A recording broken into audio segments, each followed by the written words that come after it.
5 முக்கியமான விட்டமின்ஸ். இதை எடுக்கலைன்னா நம்மளுக்கு நோய் வந்துடும். ஸ்பெசிஃபிக்லி கேர்ள் சில்ட்ரன் இவங்களுக்கு செக் பண்ணும்.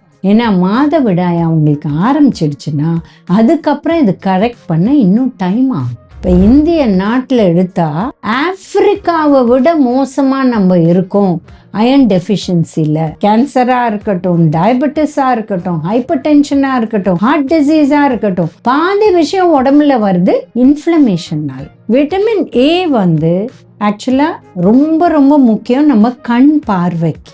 கண்ணு இல்லைன்னா என்ன வாழ்க்கையில் எதுவுமே இல்லை. ஸோ விட்டமின் ஏ உணவில் எங்கே வருது?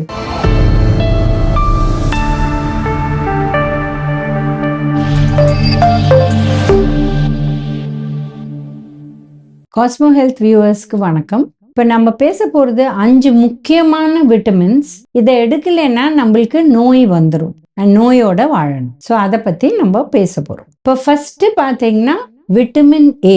விட்டமின் ஏ ஆக்சுவலாக ரொம்ப ரொம்ப முக்கியம் நம்ம கண் பார்வைக்கு. கண்ணு இல்லைன்னா என்ன வாழ்க்கையில் எதுவுமே இல்லை. ஸோ விட்டமின் ஏ உணவில் எங்கே வருது? இப்போ பார்த்தீங்கன்னா ஆக்சுவலி இது நான் வெஜிடேரியன் ஃபுட்ஸு இல்லை அந்த மாதிரி விஷயத்துல தான் நிறைய இருக்குது விட்டமின் ஏ. பட் இதோட ப்ரீகர்சர் அப்படின்னு சொல்லுவோம் பீட்டா கேரட்டின். இது பிளான்ட் பேஸ்ட் ஃபுட்ஸில் இருக்குது. இது நம்ம உடம்புக்குள்ளே போய் விட்டமின் ஏயாக மாறுது. இப்போ இந்த பீட்டா கேரட்டின்ங்கிற பேரில் தான் உங்களுக்கு கேரட்டே வருது. கேரட்டுங்கிறது ஏன் ரொம்ப முக்கியம் அப்படின்னா இது நம்மளுக்கு உடம்புக்குள்ளே போய் பீட்டா கேரட்டின் விட்டமின் ஏயா மாறி இது நல்ல பல விஷயத்துக்கு ஹெல்ப் ஆகும். அண்ட் பீட்டா கேரட்டின்னா எடுத்தா இது ஒரு ஆன்டி ஆக்சிடென்ட் வேறு. ஸோ ஆன்டி ஆக்சிடென்ட்னா என்ன? இது இருதய நோய் வராத, இது இந்த ஃப்ரீ ரேடிக்கல்ஸ் உடம்புக்குள்ள குறைக்குது. ஃப்ரீ ரேடிக்கல்னா என்ன? இப்போ பார்த்தீங்கன்னா நம்ம உடம்புக்குள்ள நார்மலாக ஆட்டம்ஸ் எல்லா செல்ஸ் எல்லாம் வேலை பண்ணிட்டு இருக்கு. பட் திடீர்னு ஒரு பிங் பாங் பால் மாதிரி அடிக்க ஆரம்பிச்சதுன்னா இது யூஸ்வலாக ஆக்சிஜன் O2, இது O2 மைனஸ் ஆகிடும். அப்போ it's called a free radical. இது உடம்புக்குள்ள செல்ஸ் எல்லாம் டேமேஜ் பண்ணும், ஆர்ட்ரிஸை டேமேஜ் பண்ணும். ஸோ ஹார்ட் ப்ராப்ளம் வரலாம், கேன்சர் வரலாம், இதனால லங் அஃபெக்ட் ஆகலாம், பல விதமான ப்ராப்ளம்ஸ் வரலாம் இந்த ஃப்ரீ ரேடிக்கல்ஸ் உடம்புக்குள்ள ஜாஸ்தியான. ஸோ பீட்டா கேரட்டின்ல இந்த ஃப்ரீ ரேடிக்கல்ஸ் குறைக்கிறதுக்கு சான்ஸ் இருக்கு. ஸோ அதனால பீட்டா கேரட்டின் கேரட் மாத்திரம் இல்லாத கிரீன் லீஃபி வெஜிடபிள்ஸில் இருக்கு. என்னெல்லாம் டார்க் கிரீன் கலர் இருக்கோ அதில் இருக்கு. இப்போ நம்ம கருவேப்பிலையில் இருக்கு. ஆனால் நம்ம என்ன பண்ணுறோம்?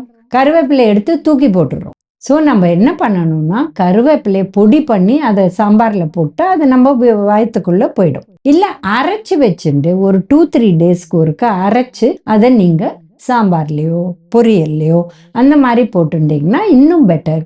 ஏன்னா ஃப்ளேவர் ஒன்று, பட் ஹெல்த்துங்கிறது இன்னும். ஸோ இந்த மாதிரி ரொம்ப ரொம்ப முக்கியம் vitamin A. Vitamin A deficiency ஸ்லோவாக நைட் விஷன் கம்மியாகும், நைட் பிளைண்ட்னஸ்னு பேர். அதுக்கும் மேலே அதை விட்டுட்டாங்கன்னா டெஃபிஷியன்சி ஜாஸ்தியானா கண்ணே கெட்டு போயிடும். அதனால இது ரொம்ப ரொம்ப முக்கியமான விஷயம். இது நம்மளுக்கு வெரி இம்பார்ட்டன்ட். அடுத்தது பார்த்தீங்கன்னா விட்டமின் பி. இதுல ஃபோலிக் ஆசிட் ரொம்ப முக்கியம். இப்ப குழந்தைகள் பிரெக்னன்சின் போது எக்ஸ்ட்ரா ஃபோலிக் ஆசிட் தாய்மார்களுக்கு கொடுக்கறாங்க. ஏன்னா அந்த பிறக்க போற குழந்தையோட டோட்டல் நியூரல் அப்படின்னா நர்வஸ் சிஸ்டம், பிரெயின் டு பாடி ஃபுல்லா வர நர்வ்ஸ் பெஸ்டா ஃபார்ம் பண்றது ஃபோலிக் ஆசிட். இப்போ ஃபோலிக் ஆசிட் குறைவா இருந்த தாய்மார்ல குழந்தைங்களுக்கு ஸ்பைனா பிஃபிடான்னு ஒரு ப்ராப்ளமே வரக்கூடிய வாய்ப்பு இருக்கு. அதனால தான் பிரைமரி ஹெல்த் சென்டர்ஸ்ல ஃபோலிக் ஆசிட் கொடுக்குறாங்க. ஆனால் அதை சாப்பிடாத தூக்கி போடுறாங்க மனுஷங்க, தெரியாத இதை பற்றி. அதனால ஃபோலிக் ஆசிட் ரொம்ப ரொம்ப முக்கியம். இது உணவு மூலமாக எதில் கிடைக்கிறதுனா சன்னா, ராஜ்மா, காராமணி, பச்சைப்பயிறு, இந்த மாதிரி ஹோல் பல்சஸ்ல நிறையா இருக்கு. இது சாப்பிட்டா நம்மளுக்கு ரொம்ப நல்லது. அடுத்து பார்த்தீங்கன்னா நம்ம அயர்ன் ரொம்ப முக்கியம். இப்போ இந்திய நாட்டில் எடுத்தா ஆப்பிரிக்காவை விட மோசமா நம்ம இருக்கோம் அயன் டெஃபிஷியன்சில அப்படின்னு சொல்றாங்க. Iron deficiency anaemia. இப்போ அயன் இல்லைன்னா நம்ம ஹீமோகுளோபின் குறையுது. ஹீமோகுளோபின் குறைஞ்சா என்ன ஆகுது? நம்ம உடம்பு ஃபுல்லா ஆக்சிஜன் எதை எடுத்துட்டு போறது? நம்ம ஹீமோகுளோபின் தான். ஸோ நம்ம பிளட்லேயே ஹீமோகுளோபின் குறைவா இருந்தா ஒரு செல்லுக்கும் ஆக்சிஜன் குறைவா போகும், பிரெத்லெஸ்னஸ் வரும், ஹேர் ஃபால் வரும், எல்லா ப்ராப்ளம்ஸும் வரக்கூடிய வாய்ப்பு இருக்கு. அதனால ரொம்ப ஜாகிரதையா இருக்கணும். நம்ம குழந்தைகளுக்கு ஒரு 9-10 வயசு வரத்தே ஸ்பெசிஃபிக்லி கேர்ள் சில்ட்ரன் இவங்களுக்கு செக் பண்ணும். இவங்களுக்கு ஹீமோகுளோபின் குறைவா இருந்தா உடனே கரெக்ட் பண்ணும். சப்ளிமெண்ட்ஸ் வழியா கரெக்ட் பண்ணும். அவங்களுக்கு 10 கீழே இருந்தா, 10க்கு மேல இருந்தா நம்ம உணவு மூலமா அதை சரி பண்ணிக்கலாம். பட் இதை டெஃபினட்டா சரி பண்ணணும். ஏன்னா மாதவிடாய் அவங்களுக்கு ஆரம்பிச்சிடுச்சுன்னா அதுக்கப்புறம் இது கரெக்ட் பண்ண இன்னும் டைம் ஆகும். ஏன்னா மாசத்துக்கு அவங்களுக்கு பிளட் லாஸ் இருக்கும். அப்ப அவங்களுக்கு இந்த ஹீமோகுளோபினை கரெக்ட் பண்றது இன்னும் டைம் ஆகும். அதனாலதான் நீ 8லேருந்து 10 வயசுக்குள்ள நம்ம செக் பண்ணி சரி பண்ணிட்டோம்னா அப்ப அவங்களுக்கு பெட்டரா இருக்கும். இப்போ உணவு மூலமா அயர்ன் எதுல கிடைக்கிறது? கார்டன் கிரஸ் சீட்ஸ்னு ஒன்று இருக்கு, ஆளி விதைன்னு சொல்றோம். இது ரொம்ப நல்லது. கருப்பு எள்ளு ரொம்ப நல்லது. அதான் ட்ரெடிஷ்னலா பார்த்தீங்கன்னா இந்த மாதிரி மாதவிடாய் ஆரம்பிக்கிற டைம்ல எல்லாருக்குமே இந்த எள்ளுல உருண்டை பண்ணி கொடுப்பாங்க. இந்த குழந்தைக்கு டெஃபினட்டா கொடுப்பாங்க. ஏன்னா கருப்பு எள்ளுல அயர்ன் இருக்கு. இதை தவிர கேழ்வரகுல இருக்கு, கிரீன் லீஃபி வெஜிடபிள்ஸ்ல இருக்கு, இது எல்லாத்துலேயுமே இருக்கு. எல்லாம் நினச்சிக்கிறாங்க பீட்ரூட்ல இருக்குன்னு. பீட்ரூட்ல அயர்ன் இல்லைங்க, அது ஒரு பிக்மெண்ட் கலர் தான். ஸோ பீட்ரூட் சாப்பிடணும்னு அவசியம் இல்லை.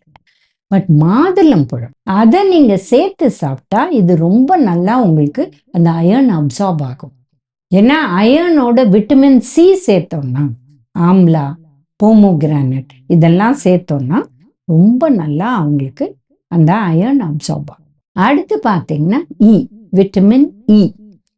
இது ஏன் ரொம்ப முக்கியம்னு பார்த்தீங்கன்னா இது நம்மளுக்கு ஆன்டி ஆக்சிடென்ட். இப்போ ஏற்கனவே நம்ம சொன்னோம் vitamin A, beta carotene, anti accident எவ்வளோ முக்கியம், இதுவும் முக்கியம். இது ஆன்டி இன்ஃப்ளமேஷன் வேற. இந்த காலத்துல சொல்றோம் இன்ஃப்ளமேஷன்னால தான் பாதி டிசீஸ் வருது. அது கேன்சரா இருக்கட்டும், டயபெட்டிஸா இருக்கட்டும், ஹைப்பர் டென்ஷனா இருக்கட்டும், ஹார்ட் டிசீஸா இருக்கட்டும், பாதி விஷயம் உடம்புல வருது இன்ஃப்ளமேஷன்னால. So vitamin E antioxidant, anti inflammatory. இது எதுல இருக்கு? சீட்ஸ்ல இருக்கு. நம்ம எண்ணெய் எதுலேருந்து பண்றோம்? சீட்ஸ்லேருந்து பண்றோம். ஸோ எண்ணெய்லையும் விட்டமின் இ இருக்கு. ஸோ இது குறைவாகிறது ரொம்ப கம்மியான பேருக்கு தான். ரொம்ப வயசானவங்களுக்கு டைஜஷன்ல அப்சார்ப்ஷன் இல்லாததுனால விட்டமின் இ டெஃபிஷியன்சி வரக்கூடிய வாய்ப்பு இருக்கு. ஸோ இவங்களுக்கு இதை ஆக்சுவலி விட்டமின் இ சப்ளிமெண்ட் கொடுத்து சரி பண்ணும். இப்போ கடைசியில் பார்த்தீங்கன்னா விட்டமின் கே. இது ரொம்ப ரொம்ப முக்கியம். ஏன்னா பிளட் கிளாட்டிங்க்கே இது முக்கியமான ஒரு விஷயம். அதனால விட்டமின் கே ரொம்ப முக்கியம். இது நிறைய உணவுல இருக்கு. நம்ம சிறிய அளவு நம்ம கிரீன் லீஃபி வெஜிடபிள்ஸ் இல்லை கொஞ்சம் நான்வெஜ் சாப்பிட்டோம்னாலே நம்மளுக்கு வந்துடும். So vitamin K is very important. ஏன்னா பிளட் கிளாட்டிங்க்கே இது ரொம்ப முக்கியம். ஸோ நம்ம 5 ரொம்ப முக்கியமான விட்டமின்ஸ் பேசினோம். விட்டமின் ஏ, விட்டமின் பி, அதில் ஃபோலேட், அப்புறம் நம்ம அயர்னை பற்றி பேசினோம், அப்புறம் நம்ம விட்டமின் இ பேசினோம், விட்டமின் கே பேசினோம். இது எல்லாமே முக்கியம். ஏன்னா பாடி ஃபங்க்ஷன்ஸ்க்கு, இம்பார்ட்டன்ட் ஃபங்க்ஷன்ஸ்க்கு இது ரொம்ப முக்கியம். அதனால இது எல்லாத்தையுமே நம்ம கரெக்டாக வச்சுட்டோம்னா இது ஹெல்த்தியாக இருப்போம். ஸோ இந்த வீடியோவில் 4 விட்டமின், ஒரு மினரல் பற்றி பேசினோம். இது ரொம்ப முக்கியம் நம்மளுக்கு. இன்னொரு வீடியோவில் மீண்டும் சந்திக்கலாம்.